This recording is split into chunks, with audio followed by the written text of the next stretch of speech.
اللہ کے وجود کو اس لیے مانتا ہوں کہ مجھے ایسے شخص نے بتایا جس نے زندگی میں کبھی جھوٹ ہی نہیں کہا.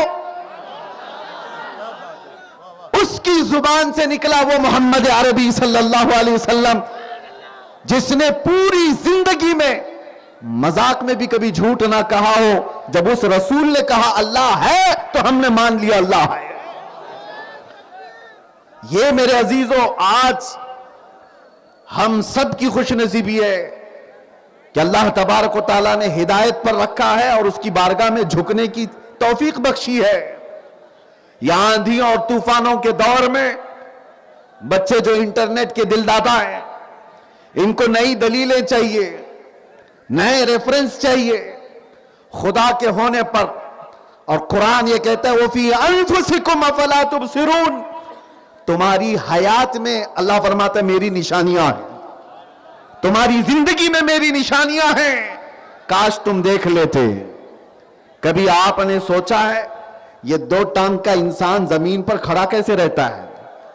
یہ جو روزانہ کی چیزیں ہیں ہمیں تعجب نہیں ہوتا, حالانکہ بہت تعجب کی بات ہے, بڑے تعجب کی بات ہے. ہماری اپنی حیات میں کہا گیا کہ انسان کے جسم کے اندر جو نسیں پھیلی ہوئی ہیں ان کو پھیلا دیا جائے تو کئی 1000 کلومیٹر کا فاصلہ بن جائے. انسان کی اپنی زندگی کے اندر آپ کو میں ایک مثال دے کر کے سمجھاتا ہوں. آپ کا اختیار کہاں تک ہے؟ ایک روٹی کھاتے ہو آپ, روٹی کو کہاں سے کہاں تک گزارا گیا ہے؟ اگر گیہوں کی روٹی ہے تو گیہوں کی روٹی کھیت میں گئی, یعنی گیہوں کھیت میں, پھر فصل آئی, فصل کاٹی گئی, آٹا پیسا گیا, اس کے بعد آٹا گھر میں آیا, گوندھا گیا, اس کی روٹیاں بنی, توے پر بنی, پھر کھانے تک آئی. یہاں تک تمہارا اختیار ہے. کون سا گیہوں لینا ہے وہ تمہارا اختیار, کب کٹائی کرنا ہے تمہارا اختیار, آٹا موٹا پیسنا ہے کہ باریک یہ تمہارا اختیار, روٹی بڑی بنانی ہے چھوٹی بنانی ہے تمہارا اختیار.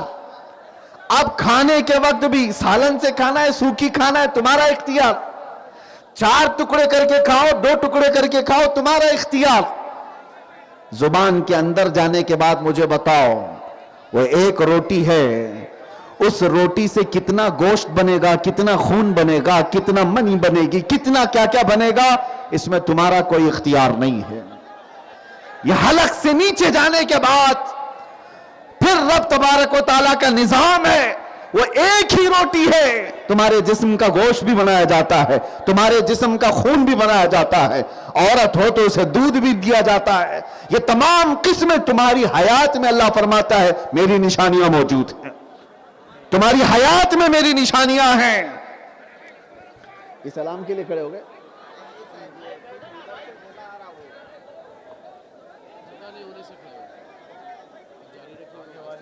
اگر آپ تمامی حضرات محفل رسول کو اس طرح کرتے ہیں تو ایک بات یاد رکھو, اللہ کے رسول کی محبت کی علامت نہیں ہو سکتی. محفل رسول میں خلل ڈالنے والے کے لیے بہت بڑی وعیدیں ہیں, ان عذابات سے بچنے کی بھی کوشش کرو. یہ کوئی انٹرٹینمنٹ نہیں چل رہا ہے, کوئی سرکس کا میلہ نہیں ہے.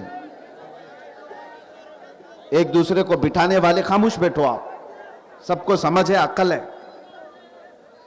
ادھر والے سارے لوگ اگر بیٹھ سکتے ہیں تو بیٹھ جائیں, میں بہت جلدی ختم کر دیتا ہوں.